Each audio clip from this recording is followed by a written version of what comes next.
Paz do Senhor, meus amados irmãos, um bom dia na paz de Cristo Jesus.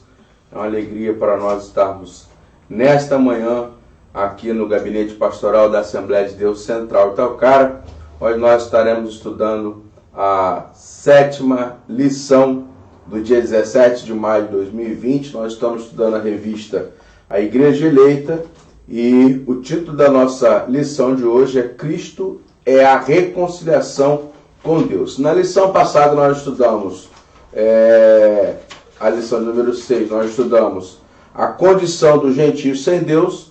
Agora nós vamos estudar a reconciliação de Cristo, que Cristo é a nossa reconciliação. Pai, senhor presbítero Magno, tudo Pai do bom? Senhor, tudo bem? Bom dia. Bom dia. Pronto para mais uma lição? Mais uma lição, vamos lá. Vamos estudar a Bíblia Sagrada. Você, meu amigo, você, meu irmão que está em casa, você que está nos assistindo esta manhã, excepcionalmente nós estamos começando hoje às 8h30, mas vai compartilhando essa transmissão, vai compartilhando essa live, marque seu amigo. Temos alguns irmãos nos assistindo já nesta manhã e eu creio que vai ser bênção para você e para a sua vida. Amém? Nós vamos então estar estudando a lição de hoje, Cristo, a nossa reconciliação com Deus. Presbítero Magno, reconciliação. Fiz algumas anotações aqui. E o que é reconciliar? Bem, o ato de reconciliar, a ideia é que uma vez nós estávamos distantes, né, dentro do conceito da teologia bíblica, nós estávamos distantes em virtude do pecado, né, já foi estudado isso em outras revistas, e a obra de Cristo então reconcilia. A ideia é que havia uma inimizade, uma separação, um abismo, e aí então a cruz é essa ponte que liga novamente o homem a Deus, né? Esse ato de reconciliação. Por que reconciliação? Porque o homem foi criado por Deus, né? E tinha acesso livre a Deus. Sim. O pecado faz com que o homem perca isso, e aí Cristo vai reconciliar. Por isso que é não conciliar, mas reconciliar, né? Trazer de volta aquilo que o homem possuía outrora. Poderíamos dizer então que reconciliar é trazer de volta o mesmo relacionamento Exatamente. que ele tinha antes com Deus. Muito bem, você que está conosco aí, vai transmitindo a nossa live, vai transmitindo ela aí, vai compartilhando aí. Deus tem bênção para nós. Vamos ler o textuário. Bom, presbítero Magno, eu vou ler o textuário, vou ler a verdade prática, vou ler a leitura bíblica, tem algumas considerações a fazer, irmão também tem. Parece que é a mesma coisa que eu risquei, a mesma coisa que você riscou, mas a gente vai falar junto aí sobre a lição. Você que está com a sua revista, se não está, já está na tela aqui e vamos acompanhar. Porque Ele é a nossa paz. Note que o apóstolo Paulo ele já está juntando todo mundo. Ele é a nossa paz, não é a paz dos judeus, nem tampouco a paz dos gentios. Ele é a paz de todos. Ele é a nossa paz, ao qual de ambos os povos fez um, e derribando a parede da separação que estava no meio. Efésios capítulo 2, versículo 14. Verdade prática. Ao morrer na cruz do Calvário, Cristo reconciliou os eleitos, desfazendo a inimizade entre Deus e os homens. A nossa leitura bíblica em classe, ela se encontra no livro, na carta de Paulo aos Efésios, capítulo 2, versículos 14 a 19. Então, é a nossa leitura bíblica em classe. Já está aí para você assistir. Se você não tem sua revista, você acompanha na tela do nosso computador aí, tá bom? Compartilha, chama a gente, vamos juntos aí estudar a palavra de Deus. Efésios 2, 14 a 19. Porque Ele é a nossa paz, a qual de ambos os povos fez um, e derribando a parede da separação que estava no meio. Na sua carne desfez a inimizade, isto é, a lei dos mandamentos, que consistia em ordenanças para criar em si mesmo dos dois um novo homem, fazendo a paz. E pela cruz reconciliar ambos com Deus em um corpo, matando com ela as inimizades. E vindo ele, evangelizou a paz a vós que estáveis longe e aos que estavam perto, porque por ele ambos tivemos acesso ao Pai. Repito, porque por ele, Jesus, ambos tiveram acesso ao Pai em um mesmo Espírito. Verso 19. Assim que já não sois estrangeiros, nem forasteiros, mas concidadãos dos santos e da família de Deus. Presbítero Paulo Magno, vamos então estar discutindo alguns assuntos aqui importantes. Ainda na leitura bíblica que nós estamos lendo, porque ele é a nossa paz, o qual de ambos os povos fez um. Que é isso? Como é que ele fez um? De ambos os povos ele fez um. Havia, principalmente no primeiro século, a crença que o povo de Deus, ou o povo escolhido por Deus, era o povo judeu. Ao longo do Antigo Testamento, nós veremos Deus fazendo uma aliança com o povo, e essa aliança era identificada por meio da circuncisão. Nós falamos na aula passada. E os gentios não eram considerados povo de Deus, né? Os povos gentios em geral. A partir da obra de Cristo, a ideia é que o povo de Deus agora não é mais aquele que nasce de uma linhagem judaica, né? E, portanto, Paulo vai dizer que o Filho de Deus agora é aquele que está em Cristo. Então, por isso que ele faz um, né? Paulo vai dizer em um dado momento que em Cristo não há judeu, não há grego, não há homem, não há mulher, não há escravo, não há livre. A ideia é que não há mais separação, né? Não há mais barreira, não há mais divisão, né? Por isso ele faz um. Agora é um só povo. A todos aqueles que são identificados a partir do momento que estão em Cristo, se tornam um só povo. Então agora não tem mais separação, né? Diante de Cristo, todos nós somos um só. Somos um só. O Israel de Deus, né? O Israel de Deus. Aquela promessa que Deus fez a Abraão, que Deus chama Abraão a sair da tenda. E Deus fala, Abraão, olha pro céu e conte as estrelas. Aí Abraão não consegue, né, contar as estrelas, aí Deus diz assim será a tua geração. Então, nós podemos dizer que pela fé somos filhos de Abraão? Pela fé somos filhos de Abraão. Exatamente o que Paulo fala, é isso mesmo. Pela fé somos filhos de Abraão. Então, irmãos, não tem... eu sou um pecador, não está na hora de eu aceitar Jesus, não está no momento de eu aceitar a Cristo. Quando Cristo morre na cruz do Calvário, ele nos reconcilia com Deus. Ele nos traz de volta a Deus. E agora cabe a mim e a você aceitar a morte de Cristo na cruz do Calvário, aceitar a Cristo como Senhor e Salvador, para poder fazer parte deste grupo de todas as nacionalidades, não somente judeus, não somente gentios, né? Mas brasileiros, americanos, europeus, asiáticos, todo esse povo, né? Vai fazer parte agora de um único povo, que é a Igreja de Cristo. Para você fazer parte da Igreja de Cristo, você precisa se reconciliar, você precisa morrer na cruz. Eu costumo ouvir muito, presbítero Paulo Magno, as pessoas dizerem assim, o melhor de Deus está por vir. O melhor de Deus está por vir. Não, eu discordo desta frase. O melhor de Deus não está por vir. O melhor de Deus já veio, que foi a morte de Jesus e a ressurreição dele ao terceiro dia. É a soberania de Deus nas nossas vidas. Mais alguma consideração aí? Não. Okay. Eu quero só fazer uma ponderação no verso 18. Porque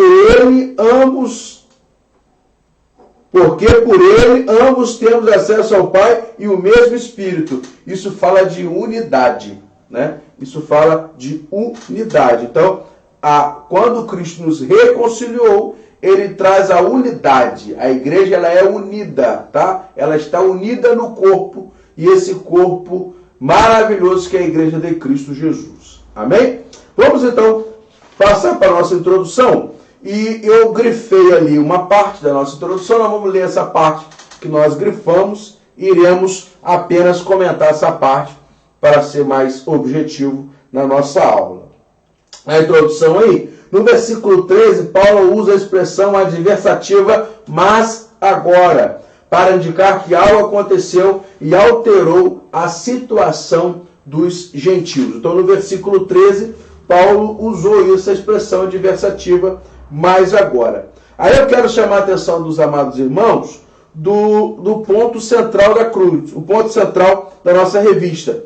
Como diz o verso 13, mas agora, Paulo usa a expressão adversativa para indicar que algo aconteceu. O que aconteceu?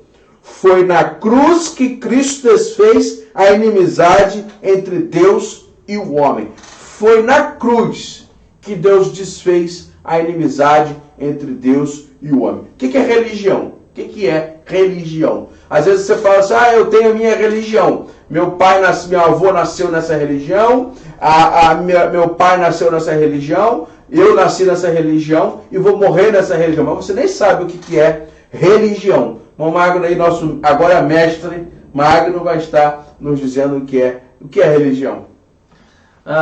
Bem, isso é uma pergunta fácil e difícil ao mesmo tempo, né? Você definir o que é religião. Tentar falar de uma maneira bem simples, a palavra religião ela vem do latim religare, né? Que seria a ideia de religar o homem à sua divindade.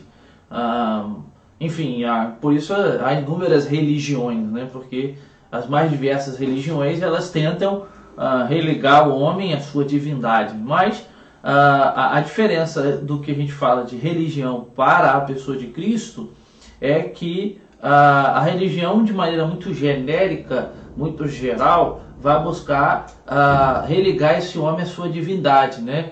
Mas a pessoa de Cristo no Novo Testamento é aquele que faz essa ligação, e não a religião. Por isso que nós batemos nessa tecla que a salvação ela é pela suficiência da obra de Cristo, pela suficiência da ação de Cristo. Essa obra de Cristo está vinculada à obra da cruz. Então, por isso que em alguns momentos o texto bíblico diz que é Ele que faz a mediação, é Ele que nos liga, é Ele que nos conecta, né? Mais ou menos Jesus é uma espécie de link que nos conecta a Deus e não a religião, né? Bem, essa então seria uma explicação à luz do que nós vemos nas páginas do Novo Testamento. É por isso que a salvação ela está em Cristo, não na religião, está na pessoa de Cristo e não na figura da religião em si. Então, se religião é religar, o ato de Jesus na cruz do Calvário é um ato, de fato, que isso é religião, né? Que religou o homem a Deus. Vamos passar para o nosso ponto da lição, avançando a nossa lição aí. Cristo desfez a inimizade entre os homens. É importante frisar isso. Foi Cristo, né? É importante frisar isso. Cristo desfez a inimizade entre os homens. Havia um distanciamento, né, irmão Marcos, entre o homem e Deus, e Cristo desfaz essa inimizade. No ponto 1 aí, a parede da separação entre os homens. E nós sublinhamos uma parte aí para sermos mais sucintos. No ponto 1 aí, nós vamos ler o seguinte, o segundo parágrafo. Entre o santuário e o átrio dos gentios havia um muro de pedra com a proibição de acesso aos estrangeiros. Vou repetir, porque é muito interessante. Entre o santuário e o átrio dos gentios havia um muro de pedra com a proibição de acesso aos estrangeiros. Foi Deus que mandou construir esse muro, presbítero Mário? Não foi. Isso era um muro para separar no templo que existia em Jerusalém o local onde os gentios podiam ficar e o local onde os judeus podiam ficar. A separação se dava por intermédio desse muro. Paulo, em um dado momento, é acusado de introduzir um gentio no átrio que pertencia aos judeus. E o texto bíblico vai dizer então que por conta disso, Paulo vai ser até condenado. É quando Paulo vai ser preso e posteriormente vai apelar para ser julgado lá em Roma. Tamanha era a divisão, tamanha era a separação, que se você introduzisse um gentio no átrio ou ultrapassasse esse muro dos gentios, você poderia, pela lei judaica, ser morto. e ele vai haver aquele tumulto todo em Jerusalém, porque vão dizer que Paulo levou um gentil, né, ao átrio que pertencia aos judeus. Era uma forma de demonstração de diferença, né, demarcador de limite. Olha, vocês gentios podem ir até aqui, mas como vocês não são o povo da aliança, vocês não podem estar mais perto de Deus, você não pode acessar mais a Deus, né? E aí o muro era essa parede que separava gentios de judeus. Aí não foi o próprio Deus que deu ordem. Deus deu ordem para que o templo fosse construído, né? Para que o povo fosse adorar a ele no templo. Mas Deus nunca deu ordem de separação. E aí eu vi uma expressão muito bonita que um comentarista disse, que os imperfeitos criam muros. Os imperfeitos criam paredes, criam divisões, criam separações, mas o perfeito, ele constrói pontes. O perfeito, ele quebra os muros, ele quebra as separações, ele quebra aquilo que nos separa. E foi isso que Jesus fez na cruz do Calvário. Ele anulou, ele quebrou toda e qualquer separação. Então, não importa agora de qual nacionalidade sejamos, todos nós estamos com Cristo Jesus. Agora, no ponto 2, destaquei uma parte importante aí. A derrubada da parede da separação. Em Cristo foi derrubada a parede de separação que estava no meio. Foi Cristo quem separou essa parede. Então, Paulo está o tempo todo dizendo, Paulo está o tempo todo ensinando que em Cristo, né, essa separação acaba. Paulo está querendo dar ideia, trazer o ensino didático. Por isso nós estamos repetindo. E quando se repete, é didático, né? Paulo está o tempo todo dizendo que foi Cristo quem quebrou, derrubou essa parede. Quer fazer algum comentário? Tem até um texto interessante no livro de Atos, porque o livro de Atos vai trabalhar, irmão Marcelo, exatamente o problema ou a polêmica que vai surgir entre como agora você insere gentios na aliança. Inclusive vai surgir até o concílio de Jerusalém para decidir isso. O que nós vamos fazer? Como que eles vão ser aceitos na aliança? Eles vão ter que circuncidar, vão ter que guardar o sábado, vão ter que observar as leis dietéticas, judaicas, alimentares.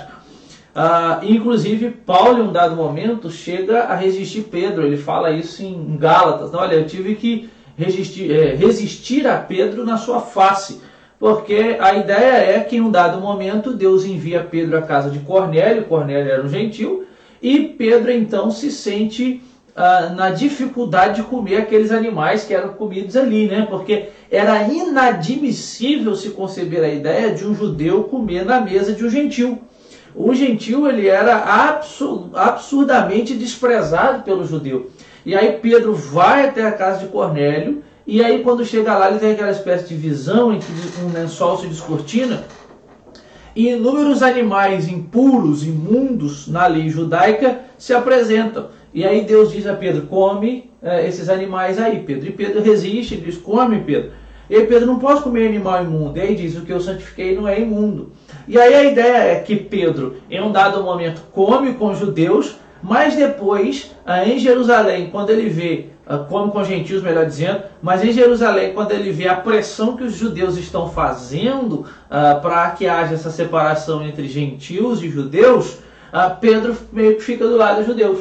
Aí Paulo diz que teve que resistir na face de Pedro. A ideia é que o muro que Cristo derruba não é só um muro espiritual, dando a possibilidade de gentios acessarem a Deus, mas Cristo derruba um muro físico, dando a possibilidade de que gentios vivessem de maneira harmoniosa com os judeus, para que eles não fossem desprezados, estigmatizados, menosprezados, como os judeus menosprezavam os gentios, assim, de maneira muito clara. Era uma relação de superioridade, né? A ideia era acabar com esse ar de superioridade dos judeus e dizer que todos nós somos a mesma coisa diante de Deus. Deus nunca separou ninguém, né? Deus é aquele que inclui. Deus nos ama. Essa aula tem sido bênção para você? Essa aula tem sido bênção na sua vida? Se tem, continue compartilhando aí, nós já temos alguns irmãos nos assistindo. Não vai dar para eu falar todos, porque os comentários vão entrando em tempo real aqui. A irmã Ana Regina, irmã, está nos assistindo. Irmã Sueli Gomes está nos assistindo. Irmã Rita Guiar. Irmã Neuzeli Pereira. Irmã Néia Silva. Irmã Elza Guzmão. Geazi Negreiros e mais outras 26 pessoas que estão na sala dela lá, que eu não tenho acesso. Irmã Simone Guiar. Irmã Ana Cristina também está nos acessando. Bota aí o seu comentário, escreva o seu comentário, se tiver alguma dúvida. Miquel Henrique acabou de entrar. Se tiver alguma dúvida, coloca aí, se a gente conseguir ter tempo, nós estaremos respondendo seus questionamentos, tá? Que esta aula seja bênção na sua vida, que você possa ser abençoado nesta manhã. Vamos continuar a nossa lição, indo para o nosso ponto 3, e aí, presbítero Marcos, segura que eu tenho algumas perguntas para te fazer na lição de número 3, tá? No ponto 3 aí. O conceito da lei e dos mandamentos. Eu grifei algumas partes. A compreensão desse conceito repousa na visão tripartida da lei mosaica, a moral, cerimonial e cívica. Professor, a lei foi dividida em 3 partes: moral, cerimonial e cívica. Dá aí uma rápida explicação de o que é a lei moral, cerimonial e a cívica. Ok. Bem, a lei, ela se estrutura basicamente no que nós chamamos de Torá ou Pentateuco, né, numa linguagem mais evangélica, que são os 5 primeiros livros do texto bíblico. A lei tem 613 mandamentos positivos e negativos. Não faça e faça. E os judeus buscavam observar esses mandamentos. A lei, ela pode ser dividida em moral, civil e cerimonial. E eu acrescentaria aqui a lei alimentar, não é? Ou dietética. A lei moral está vinculada a assuntos relacionados à questão da ética e da moral. Por exemplo, matar, roubar, furtar. Isso se encaixa na lei moral, o que eles podiam fazer e o que eles não podiam fazer. A lei cerimonial, ela diz respeito à realização das cerimônias, principalmente relacionada aos ritos judaicos frente àquilo que o sacerdote praticava. Por exemplo, a ideia da purificação, a ideia de guardar o sábado, a ideia de oferecer animais, de oferecer sacrifício, a ideia de que aquela pessoa, quando estava impura, tinha que se separar do arraial, tinha que se lavar, se purificar. Então estava vinculada à cerimônia judaica, não é? Por exemplo, as festas podem se encaixar nas leis cerimoniais, né? O que eles faziam na festa, sacrifícios que eram oferecidos. E a lei civil está vinculada ao trato do seu semelhante com o outro, né? Do homem para com o outro. Por exemplo, problemas aqui com demarcação da terra, até onde a terra pertence a mim, até onde a terra pertence ao outro. A questão do animal que é meu, do animal que é do outro, estava ligado às questões do trato civil do dia a dia. E eu acrescentaria aqui a lei dietética ou a lei alimentar, que dizia respeito aos animais que eram possíveis ser comidos, né, que não eram considerados imundos para comer, e animais que poderiam ser comidos. A lei alimentar era tão importante posteriormente que o ato de comer demarcava uma identidade judaica. A maneira com que os judeus se separavam dos gentios era no ato de comer. Nós comemos diferente, isso mostra que nós somos diferentes de você. Então, a identidade judaica passava pelo ato de comer, tamanha também era a importância da lei alimentar, né, para os judeus. Que bênção. Nós estamos, mais irmãos nos assistindo aqui. Irmã Roseni Raimundo nos assistindo, irmã Sandra Lúcia nos assistindo, irmã Cátia Rosa Nogueira, Jalcirlene Ribeiro e mais outras 10 pessoas. Então, tem irmãos que vão abrindo salas de transmissão e em cada sala vai se juntando grupos. Então, nós estamos aqui no minha sala com 40, mas tem mais 10 em outra sala, mais 27 em outra sala. Então, nós estamos tendo um alcance aí, de mais ou menos aí 100, 120 aparelhos aí, tá? Meu pastor Rodrigo Souto, lá de Bom Jesus, nosso amigo pastor, está nos assistindo aqui. Deus te abençoe, pastor Rodrigo. Grande abraço ao senhor aí. O senhor é uma bênção. Vamos continuar a nossa revista, então, a nossa lição. No ponto 4, vamos trazer para o nosso ponto 4 aqui. O ponto 4, ele vai dizer assim, ó, a revogação da lei dos mandamentos. A eliminação das barreiras que dividem judeus e gentios do seu plano, vou repetir, a eliminação das barreiras que dividem judeus e gentios se deu pela revogação da lei dos mandamentos, que consistia nas ordenanças. Capítulo 2, verso 15. Então, revogar. O que é revogar? Revogar é tornar nulo, né? Quando você cria uma lei e aí você tem lá um dispositivo, revoga-se todas as outras leis, você está dizendo que aquela lei, ela substitui todas as outras leis. Então, quando Cristo morre na cruz do Calvário, nos dá a salvação, ele garante a nós a vida eterna, ele revoga todas as outras coisas. Então, a barreira que dividia, Jesus revogou. Jesus revogou, como nós dissemos há pouco, né? Tanto a barreira física do muro que havia lá, quanto a barreira espiritual que havia entre nós, gentios, e entre os judeus. Quer falar, mamãe?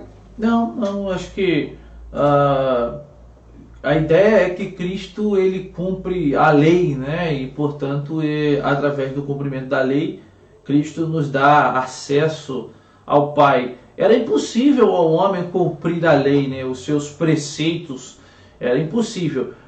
Deus cria uma lei, então, para que torne impossível o homem cumprir. A ideia é mostrar que o homem é incapaz de fazer aquilo que Deus exige enquanto padrão de conduta e de ação. A lei, ela vem para mostrar a própria incapacidade do homem. Sim. Paulo, em um dado momento, diz que a lei serviu como ágo, né? Ágo, em grego, é a ideia de um guia, de um condutor, né? A ideia de onde vem pedagogo. A lei, ela serviu como um pedagogo, como um guia, como um tutor para levar até Cristo, porque a lei, ela gritava mostrando que o homem, por mais que ele buscasse fazer o que era correto e sensato diante de Deus, ele jamais cumpriria o padrão de exigência de Deus. Aí Jesus vem e cumpre esse padrão de exigência, né? Então, por isso que nele nós temos o cumprimento de padrão de exigência, por isso que a salvação passa por ele, né? E não pelo homem. Glória a Deus por isso. Nós lemos na lição aí, você tem, acompanha na tela aí, que a lei ela era moral, cerimonial e cívica. Então, com a revogação, você vai ter lá embaixo, lá, a revogação aqui aludida é a lei cerimonial. Por quê? A lei moral, ela continua. A lei moral, não matarás, né? Não roubarás, não é isso? Ela vai continuando a lei moral. E a civil também ela vai continuar. Agora, o cerimonial, nós estamos desobrigados de cumprir a lei cerimonial, que é a circuncisão, que é a questão das festas, né, que havia, o sábado, a questão todas as datas comemorativas que eles faziam, de todos os ritos que havia. Então, hoje, em Cristo não há mais necessidade. Cristo foi o nosso sacrifício vivo. Não há mais necessidade de você sacrificar um cordeiro em detrimento do seu pecado. Então, porque Cristo foi o cordeiro de Deus que morreu na cruz por todos. Então, essa lei, ela foi abolida, ela foi revogada. Não existe mais força sobre nós. Hoje nós estamos livres em Cristo Jesus. Nós estamos livres em Cristo Jesus. Quer tecer mais algum comentário? Não? Então vamos prosseguindo então para a nossa segunda parte aí da nossa lição. Pela paz. Tem muitos irmãos nos acompanhando aí. Deus possa estar abençoando, irmãos. Nós estamos aqui acompanhando aqui porque estamos em tempo real, então não dá para ver todos. Irmã Sandra Lúcia Teodoro, irmã Iraci Rocha, pastor Rodrigo já falei. Benção, pastor Rodrigo, continue conosco aí. Só tinha que estar aqui, junto com a gente aqui, dando aula com a gente aqui. O senhor é benção. Irmã Vânia Barcelos, presbítero Adriano e sua família. e sua amada sogra Cecília estão assistindo com vocês e aprendendo. Vamos, presbítero Modreno, toda sua família. Que Deus te abençoe em Cristo Jesus. Manuel Messias, Jorge, Simone Aguiar e outras 8 pessoas estão nos assistindo. É o que eu disse. Eles estão abrindo salas de transmissão e tem grupos assistindo em diversos locais e assim tem acontecido. Vamos continuar. Irmã Simone Aguiar, Deus te abençoe. Vamos aí para a nosso segundo ponto aí, que é a plena paz. Paz. Presbítero Bomag, que paz é essa? É o intervalo entre 2 guerras? Que paz é essa? A gente não combina nada. Não tem script. Eu estudo de cá, ele estuda de lá. E quando chega na hora aqui, a gente se entende e a coisa vai fluir. Então, ore por nós aí, irmão. A gente fica aqui nessa expectativa aí. Vamos lá. Botei o Magno agora na situação. Paz. Essa paz é a paz alcançada por intermédio de Cristo. A ideia dessa paz aqui é que, como o homem ele era distante de Deus, ou estava distante de Deus, o homem vivia como num estado de guerra com ele mesmo, né? Porque jamais o que o homem fazia podia alcançar uma possibilidade de paz em relação a Deus. A ideia, então, é que Cristo ele traz essa paz, e essa paz aqui não é uma paz momentânea, uma paz num período. Essa paz aqui é uma paz constante, é uma paz que ela perpetua. Paz aqui está muito vinculada à ideia hebraica de shalom, né? De satisfação plena, de satisfação total. Então, a ideia é que em Cristo nós temos a satisfação plena, a satisfação total. Nós estamos plenamente satisfeitos. A ideia de que é um fim de um conflito, né, que o homem tinha consigo mesmo. Porque, pensa comigo, você peca. E aí, porque é inevitável não pecarmos. E até a lei mostra isso, né? Paulo vai dizer em um dado momento que se na lei não tivesse escrito que mentir, que roubar é um erro, é uma falha, então se eu fizesse, aquilo não seria uma falha. Mas a lei evidencia o meu pecado. Eu volto a dizer, a lei mostra a incapacidade do homem, né? A corrupção moral que esse homem atingiu. Então o homem vivia naquela constante preocupação. Eu pequei, eu ofereço sacrifício, eu pequei, eu ofereço sacrifício. E isso era ininterrupto, constante e não tinha a finalidade absoluta de trazer paz. E aí Cristo, então, ele traz essa paz plena, absoluta, sem a necessidade de se repetir sacrifícios, né? Coloca no homem num estado mais de dependência de Cristo, né? De olhar para Cristo e depender dele. Então nós temos aí esse conceito de paz. Eu quero deixar para os irmãos Romanos capítulo 5, Romanos 5, verso 1, tá? Sendo, pois, justificado pela fé, temos paz com Deus por nosso Senhor Jesus Cristo. Sendo, pois, justificados pela fé, temos paz com Deus. Deus é a nossa paz, Ele nos traz a paz. E aí eu posso entender de paz, presbítero Bomag, dessa paz eu posso entender da seguinte forma: em meio a essa pandemia, em meio a esta crise na saúde, crise na economia, crise espiritual, crentes em casa, deixando de vir à igreja por conta dessas obrigatoriedades de isolamento social, a gente recebe vários WhatsApps de irmãos, mensagens, que saudade que nós estamos de vocês, né? Que saudade que nós estamos dos cultos, que saudade que nós estamos de estar na igreja, que saudade de poder falar com Deus na igreja, né? Em meio a esse conflito, ninguém sabe, os grandes chefes de Estado não têm solução para esse problema, os grandes cientistas e médicos não têm solução para esse problema, os grandes economistas não têm solução para essa crise financeira que vai assolar o mundo. Quer dizer, o faturamento, o PIB mundial está para cair 10,2%, e aí eu quero falar sobre paz. Em meio a este caos, em meio a essa tempestade, quem está em Cristo tem paz. Sabe por quê? Porque ele sabe que o Redentor, ele sabe que o Deus que ele serve vive. Ele sabe que o Deus que ele serve verdadeiramente cuida de nós. Ele sabe que Cristo está no governo de todas. Eu ouvi em algum lugar alguém dizendo que para mim é a primeira vez que isso acontece.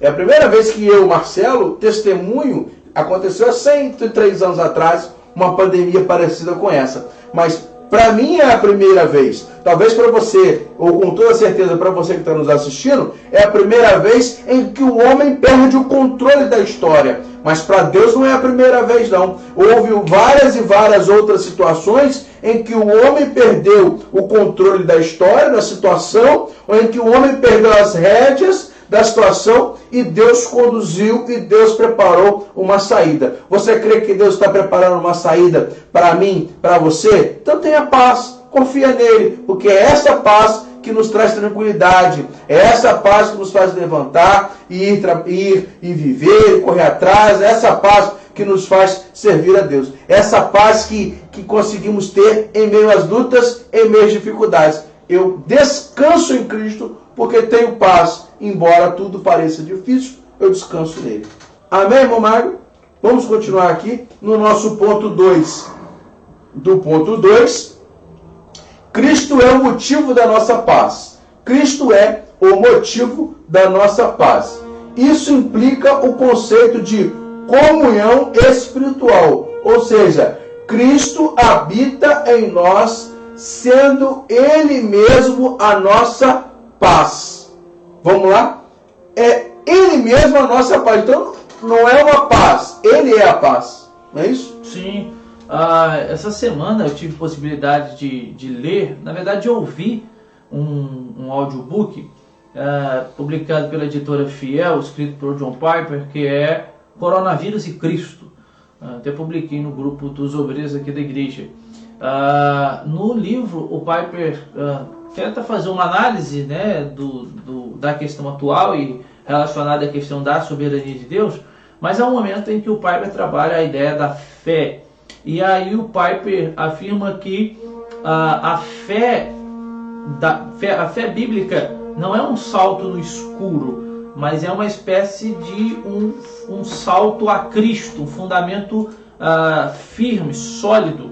A ideia de que Cristo é a rocha e nós não saltamos no escuro, mas nós saltamos em Cristo, né? Cristo que nos sustenta, Cristo que nos fortalece. Bem, diante de tomando também o gancho que o Marcelo falou aqui, é uma situação de problema, de calamidade, mas a revista nesse tempo, nesse momento, ela se torna oportuna ao apresentar o que Paulo está dizendo aos Efésios, que Cristo é a paz, no sentido que Cristo é aquele que consegue não só estabelecer paz no aspecto de que nós éramos inimigos de Deus, paz no sentido de que aqueles que estão em Cristo vivem harmoniosamente, ou pelo menos devem viver harmoniosamente, né, os irmãos entre si, mas a ideia de que esse Cristo, ele é a paz e, portanto, ele nos traz tranquilidade. A ideia de que nós estamos em Cristo e se a nossa fé é depositada nele, a questão é que nós conseguimos descansar em meio às calamidades, em meio aos problemas, em meio às crises, porque ele não somente traz a paz, mas ele é a própria paz, né? Então, se nós possuímos o Cristo que é a paz, a ideia também é que nós teremos paz, porque temos o Cristo que é a própria paz. E aí é onde a gente consegue descansar, é onde a gente consegue caminhar mesmo em meio a todos esses problemas, né? A ideia da esperança, ela se torna muito forte nesse momento.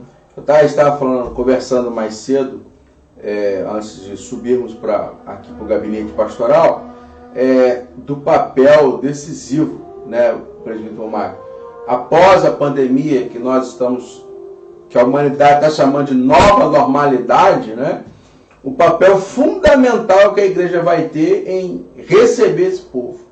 Porque nós vamos receber pessoas que ficaram depressivas, pessoas que ficaram enfermas, pessoas que ficaram com a sua estima baixa, pessoas que não mantiveram firme na fé, né? Pessoas que se desesperaram, pessoas que na nova normalidade ainda assim estarão com medo de sair às ruas. E a igreja de Cristo, a comunidade, né? As igrejas terão um papel fundamental no chamamento, no acolhimento, no abraçar, no trazer de volta essas pessoas. Então, Cristo, eu creio, eu tenho certeza, que Cristo vai e muito continuar usando a sua igreja como ferramenta importante para solucionar o problema da humanidade. Seja você a igreja de Cristo, seja você esse instrumento, essa ferramenta que Deus vai usar, está usando para trazer paz a esse mundo sem paz, para trazer paz a essa pessoa que não vive na paz. Essa aula tem sido bênção na sua vida? Nós somos da Assembleia de Deus Central em Itaocara, aqui no centro da cidade, em Itaocara. Nosso pastor presidente é o pastor Toniel Arias Sampaio. Nós estamos nos reunindo aqui todos os domingos pela manhã, na Escola Bíblica Dominical. Estamos transmitindo nosso culto online às quintas-feiras. Estamos transmitindo nosso culto também online no domingo às 19 horas. Então, fique sempre ligado nas nossas redes sociais, no nosso Facebook, no nosso Instagram. Ainda estamos criando, desenvolvendo ali o canal no YouTube, mas vai lá, procura lá a DCI lá no canal do YouTube lá, se inscreva lá para que dê tudo certo. Então tem mais irmãos aqui nos acompanhando, presbítero Magno. Irmão Manuel, já falei, irmã Simone Aguiar, irmã Beatriz Santos, Miriam Borges, diz assim, ô glória a Deus, já está gostando da aula. Irmã Gesiane Macedo, irmã Neuza Pereira também diz glória a Deus, irmão Luiz Carlos, aleluia. Irmã Genaína diz aprendendo muito. Nós estamos aqui, irmãos, aprendendo juntos, tá? Aprendendo juntos. Miliane também estamos assistindo. Neuzeli Pereira, Miliane está com saudade. Todos nós estamos com saudades de estar na igreja. Irmã Simone Aguiar, Jesus, a paz que excede todo entendimento, né? É uma paz inexplicável, né? Jesus é uma paz inexplicável. Irmã Edna Sampaio também nos assiste, irmão Alexandre, irmão Roberta Roen, estamos assistindo, seu papai, irmão Paulo Humberto, está nos assistindo também. Deus possa continuar abençoando a vida dos nossos queridos irmãos. Vamos aí para o ponto 3, tópico 3 do ponto 2 da nossa lição, onde nós sintetizamos aqui apenas um fragmento dele aqui. A nova humanidade formada pela paz. Grifamos aí, a partir deste ato surge uma nova humanidade. A igreja, onde não há circuncisão nem incircuncisão. Colossenses 3:11. Eu vou falar rapidinho uma frase aqui e jogo para o irmão Magno. Sabe o que eu entendo disso aqui? Jesus morreu por todos. Não há mais necessidade, não há mais circuncisão nem incircuncisão. A igreja de Cristo é o povo de Deus. Jesus morreu por todos. Ei, Jesus morreu por você. Você pode glorificar a Deus por isso? Você pode agradecer a Deus porque Deus enviou o seu Filho amado para morrer na cruz por mim e por você? Glorifica o Senhor aí na sua casa, no seu lar. Glorifica a Deus. Irmão Magno. Não, eu não tenho nada a acrescentar, não. Isso mesmo, concordo com o irmão Marcelo, né? A ideia de que Cristo morre por todos. E agora todos aqueles que reconhecem essa morte de Cristo estão em Cristo e fazem parte da grande igreja de Deus. Amém. Vamos então, Jesus morreu por todos. Vamos para o ponto 3 então. Pela cruz, reconciliados com Deus num corpo. Ponto 3 aí da revisão, da lição. Pela cruz, reconciliados com Deus num corpo. No ponto 1, nós destacamos ali o finalzinho do parágrafo ali, Por essas razões, a cruz era escândalo para os judeus e loucura para os gentios. Tá? É a primeira carta de Paulo aos Coríntios, capítulo 1, versículo 23. Apesar disso, Cristo suportou a afronta e levou a nossa culpa, entregou o seu corpo para a crucificação e se fez maldição em nosso lugar. Gálatas 3:13. Presbítero Magno. A ideia é que no Novo Testamento, ou melhor, no primeiro século, a cruz ela era um objeto de tortura, não inventado pelo Império Romano, mas aprimorado, aperfeiçoado pelo Império Romano.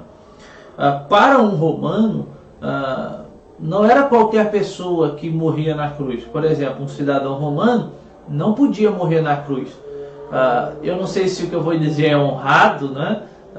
Mas uma morte honrosa de um cidadão romano era por decapitação, né? Ou a ideia de que decapitava, isto é, cortava a cabeça da pessoa num golpe só, na espada. Foi assim que Paulo morreu. Mas só morreram na cruz duas classes de pessoas para os romanos, que eram os inimigos de guerra, os prisioneiros de guerra e os escravos. E a cruz também era maldição para os judeus. Então aparece no Antigo Testamento, em que diz: maldito aquele que é pendurado no madeiro, né? Por isso que, como o presbítero irmão Marcelo leu, a cruz ela é loucura para gentios, e aqui gentios engloba romanos, engloba gregos, por exemplo. Um grego conceber a ideia de um Deus que morre numa cruz era algo inadmissível. Os deuses gregos são deuses fortes, poderosos, né? São deuses que não estão muito interessados com os seres humanos, nem sofrem com os seres humanos. Conceber a ideia de que um Deus se encarna ao ponto de morrer na cruz era inadmissível. E para os judeus era maldição, porque maldito é aquele que é pendurado no madeiro. É por isso que a cruz ela é escândalo para os judeus, é uma pregação absurdamente escandalosa, e também é uma pregação louca. Mas aí Paulo vai dizendo: aprove Deus salvar-nos pela loucura do Evangelho, né? Porque o Evangelho ele é o poder de Deus, é a manifestação do poder de Deus. Vai lembrar que não havia mérito nenhum em nós, né? Não havia, eu diria, nada em nós que provocasse isso em Cristo, né? Não havia nada na gente que pudesse dar obrigatoriedade de Cristo fazer o que fez. Sim. Ele fez o que fez por amor. E se não bastasse fazer o que fez por amor, que é algo de importante aqui, ele assumiu o nosso lugar. Olha o que nós lemos, eu vou voltar aqui, olha o que nós lemos aqui, que ele suportou a afronta. Jesus foi afrontado na cruz por mim e por você. Levou a nossa culpa, estávamos cheios de culpa. Ele entregou o seu corpo para a crucificação e se fez maldição em nosso lugar. Sabe o que é ser maldito? Ser maldito é alguém sem a graça de Deus. Ser maldito é alguém desprezível. E ele se fez maldição em nosso lugar. Valorizemos, irmãos, valorizemos a nossa salvação. Valorizemos o direito que nós temos de estar agora reconciliado com Cristo. Valorize o direito dessa lei que foi revogada, dessa nova aliança que temos com Cristo agora. Então, todas as vezes que você está com saudade da Santa Ceia do Senhor, né, na Santa Ceia, traz à memória esse sacrifício de Jesus na cruz por nós. Né? Vai trazer a memória na cruz, na Santa Ceia, o sacrifício de Cristo da cruz, o sofrimento de Cristo da cruz. E aí, quantos crentes desprezam? Quantos crentes negligenciam? Quantos cristãos vivem a vida sem valorizar o sacrifício de Jesus na cruz do Calvário? É muito sério isso que eu estou dizendo. É muito importante isso que eu estou dizendo. Nós devemos ter em nós a verdadeira convicção, a certeza, ter na consciência, no racional, houve um Cristo, Deus enviou o seu Filho e esse morreu na cruz por mim, sem eu merecer. Nada fiz para ter esse mérito. Eu só tinha pecado, eu só tinha dívida, eu era maldito, mas ele foi lá, pegou tudo isso, botou num pacote só e morreu na cruz. A cruz, eu penso, para ele pode me corrigir, que é a cadeira elétrica da época. Né? Não tem lá nos Estados Unidos, lá, nesses países onde a morte, a pena de morte, às vezes acontece com choque letal, né? Cadeira elétrica, injeção letal. Então eu penso que a cruz era uma forma de matar alguém desta forma. Assim. E Jesus foi injustamente lá fazer isto. Tá? Vamos então lá no ponto 2 da nossa revista. Reconciliados pela cruz de Cristo. Reconciliados pela cruz de Cristo. Eu vou no último parágrafo ali, que está grifado em preto aí na sua tela. A mensagem da cruz apregou a paz entre Deus e os homens. Isto é, o mistério da reconciliação. Então, a mensagem da cruz, que era loucura, que era escândalo, ela tem uma mensagem de paz. Ela tem uma mensagem de paz entre Deus e os homens. Note que o comentarista, o texto em 2 Coríntios capítulo 5, do 18 ao 20, ele vai dizer que esta mensagem da cruz apregoa a paz entre Deus e os homens. Está dizendo aqui entre todos os homens. Né? Não é somente os judeus, não é somente os gentios, mas é entre todos, entre Deus e os homens. Quer ter algum comentário, Marco? Bem, eu acho que esse final aqui da lição, né, que é o ponto 3, ele vem resumir aquilo que a gente já tem batido aqui, né? E aquilo que a gente começou na lição falando, que era o aspecto da reconciliação. A ideia de que a cruz é o ato reconciliatório. Na cruz, Jesus realiza algumas coisas como justificação, redenção, reconciliação, propiciação, mas esse ato reconciliatório é a ideia de que alguém precisava pagar uma dívida. A ideia de que a justiça de Deus precisava ser realizada, precisava ser efetuada. A ideia é que o homem peca e pelo pecado do homem, Deus precisa julgá-lo, Deus precisa puni-lo. Isso é justiça. O amor de Deus não suprime a justiça não suprime o amor. Como Deus precisa executar a justiça, Ele executa no Filho porque Ele nos ama. E aí nós temos a reconciliação nesse momento. Isso. Vamos, meus irmãos, para o ponto 3. Do ponto 3. O ponto 3 aí, rapidinho. Tópico 3 do ponto 3. Reconciliados na cruz em um corpo. O apóstolo Paulo reforça que o propósito de Cristo foi de reconciliar ambos, judeus e gentios, com Deus em um corpo. Efésios 2,16.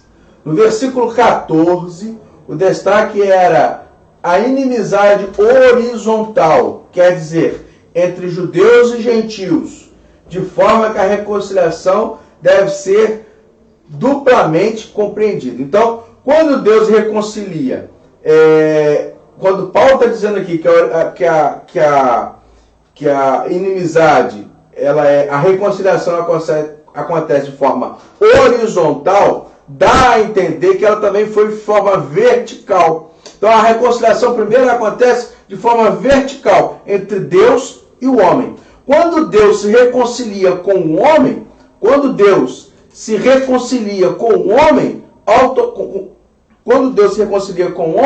automaticamente o homem se reconcilia com o outro. Então essa reconciliação ela é tanto horizontal quanto vertical. Então quando Deus transforma o homem, ele é nova criatura e agora ele passa a ter paz com todos. E agora ele não tem mais inimizade. Amém, irmão Magno? Quer falar alguma coisa? Não, amém, isso mesmo. A ideia de que o homem por si só ele não consegue, né? O homem precisa da ajuda de Deus. O homem por si só ele é inimigo dele, ele é inimigo de Deus, ele é inimigo da natureza. É o que nós falamos, que quando o homem cai no pecado, há rupturas, né? O homem é distanciado de Deus, o homem é distanciado de si mesmo, o homem é distanciado do semelhante e o homem é distanciado da própria natureza, né? Então, se não fosse o ato de Deus de reconciliar, o homem jamais seria reconciliado não só com Deus, mas com o seu semelhante, porque o homem ele é inclinado ao mal, né? Ele é inimigo mesmo. Diante disso, somente a ação de Deus para mudar essa história do homem, né? É o que é chamado de nova criatura, o novo homem. Novo homem. Moçal, tem sido bênção na sua vida? Deus possa continuar te abençoando. Nós estamos chegando ao final da nossa lição. Já são 9h30. A irmã Beatriz está aqui conosco, a irmã Druzila está aqui conosco, a irmã Estefânia, a irmã Helena, lá da Cidade Nova, a irmã Helena lá da Cidade Nova, irmão Cristiano Mouro, irmã Betânia Aguiar, irmã Maria Natalina, e estão aqui nos assistindo. Você que passou por aqui nos assistindo, no final dessa live, você vai estar compartilhando com outros irmãos, né? Transmitindo esses ensinamentos desta manhã para outros irmãos. Passamos 1 hora aqui num resumo sintetizado da nossa aula, num bate-papo aqui com o presbítero Irmão Magno. Agora já terminou o seu mestrado, já é mestre em Ciências das Religiões. Mestre em Ciências das Religiões. E eu sou um biblicista. O Irmão Magno é teólogo, eu sou biblicista, tá bem? O presbítero Irmão Magno vai estar orando. Ore conosco nesta manhã, em nome de Jesus. Irmão Magno, orando ao Senhor. Senhor Deus e Pai, nós te damos graças por esse dia, pelo ar que respiramos, fôlego da vida. Obrigado porque até aqui o Senhor tem nos ajudado, tem nos guardado. Nos dê graça, nos dê força para que continuemos avançando. Obrigado, Deus, por tudo. Nos dê um dia de paz e alegre. Obrigado pela lição da Escola Bíblica Dominical. Nós oramos no nome de Jesus. Amém e amém. Amém. Deus abençoe a sua vida e até daqui a pouco, logo mais às 19 horas, estaremos juntos em um culto de louvor e adoração ao Senhor Jesus. Deus te abençoe e te dê um domingo na paz de Cristo. Amém.